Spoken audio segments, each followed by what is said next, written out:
Olá!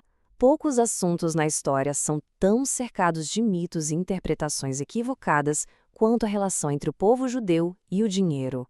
Hoje, a gente vai mergulhar nas raízes éticas, nas reviravoltas históricas e nas inovações que formaram essa narrativa tão complexa. Para a gente entender essa jornada, nosso roteiro é o seguinte: primeiro, os fundamentos éticos lá da Bíblia. Depois, como a exclusão criou um papel econômico único. Em seguida, as inovações que nasceram disso. E, por fim, como tudo isso se choca com a era moderna e seus mitos. E logo de cara, um aviso importante do autor. É muito fácil cair nos estereótipos de sempre. Para entender essa história de verdade, a gente precisa deixar de lado esses fantasmas, esses preconceitos antigos e focar nos fatos. Ok, então vamos lá. Para começar a entender de verdade, a gente não vai falar de comércio primeiro. A gente precisa voltar para um conjunto bem específico de ideias éticas lá dos textos antigos. E olha que interessante, a própria língua já revela a filosofia da coisa. Em hebraico, a palavra para pagamento tem a mesma raiz da palavra para sangue. A ideia aqui não é ganância, mas sim que o dinheiro serve como uma ferramenta para restaurar a justiça, para evitar a violência. E não para por aí. A palavra para pagar, lechalem, vem da mesma raiz de shalom, que é paz, e shlemut, que é integridade. Ou seja, pagar uma dívida é, na essência, um ato de restaurar a paz e a integridade. É muito mais que uma simples transação. E tem também a tzedakah. Muita gente traduz como caridade, mas a raiz da palavra significa justiça. Então não é um favor, é uma obrigação. É o dever de doar uma parte da renda para ajudar a comunidade. O bem-estar social já está embutido na estrutura econômica. Então, resumindo essa primeira parte, o que a gente tem é uma base moral bem clara. A riqueza é só um meio para servir a um propósito maior. A propriedade é protegida sim, mas não é sagrada. E o trabalho, especialmente o trabalho manual e autônomo, é visto como fonte de dignidade.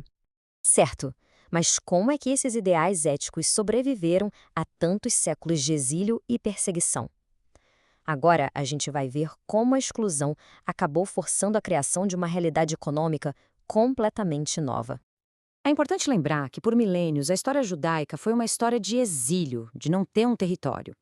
Isso forçou as comunidades a se adaptarem constantemente para sobreviver como minorias espalhadas pelo mundo. E aqui acontece um ponto de virada fundamental. Na Europa medieval, a doutrina cristã proibia o empréstimo a juros. Mas os reinos precisavam de crédito para crescer. Como os judeus eram proibidos de ter terras ou de participar de muitas profissões, eles foram empurrados justamente para essa função, preenchendo um vácuo essencial, mas também muito estigmatizado. E isso levou a um paradoxo terrível e perigoso. As comunidades judaicas se tornaram indispensáveis, vitais para a economia. Ao mesmo tempo, eram odiadas e perseguidas exatamente pelos serviços que eram, de certa forma, forçadas a oferecer. Mas, como acontece muitas vezes na história, essa função que nasceu da necessidade acabou se tornando um motor para uma inovação extraordinária, principalmente quando o mundo começou a se modernizar. A história dos Rothschilds, por exemplo, é emblemática. Começou como um pequeno negócio familiar no gueto de Frankfurt e se transformou na primeira grande rede financeira internacional da Europa, financiando nações, indústrias e até guerras. E conforme a emancipação começou a garantir mais direitos civis, essa energia inovadora simplesmente explodiu. De repente, pioneiros judeus estavam por toda parte, inventando desde a fotografia colorida e o microfone até os primeiros protótipos de automóveis. Eles ajudaram a moldar o mundo moderno de maneiras que a gente nem imagina. E agora a gente chega na parte final e talvez a mais trágica dessa análise.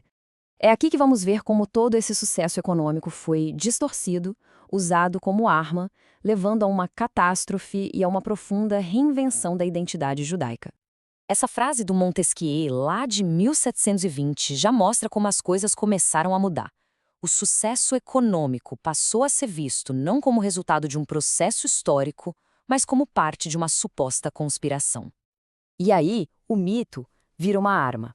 O sucesso econômico é reinterpretado como um plano de dominação. O financista judeu vira o bode expiatório perfeito para atacar tudo: o capitalismo, o Estado. E esses mitos serviram de pretexto para o roubo de propriedades e, no limite, para a desumanização que culminou no Holocausto. Depois da catástrofe da Segunda Guerra, essa longa história de adaptação continuou. o povo judeu buscou novas formas de sobrevivência, novos refúgios. O autor chama essas novas formas de matrizes. E essa reconstrução se deu basicamente em três grandes frentes. A primeira, política e territorial, o Estado de Israel. A segunda, econômica e cultural, a diáspora americana, de Wall Street a Hollywood. E uma terceira, mais abstrata, o mundo do conhecimento, da ciência, da academia. São três novos caminhos de reinvenção. E essa é a grande transformação final. Aquele nômade de território que se movia pela terra se tornou um nômade do tempo e do conhecimento. Alguém que navega e molda o tempo, através das finanças, e o conhecimento, através do intelecto. Isso deixa uma provocação final, que vale para todos nós. No mundo cada vez mais definido pela informação, qual passa a ser a nova moeda da sobrevivência? É um pensamento que mostra como as lições dessa longa e complexa história continuam mais relevantes do que nunca.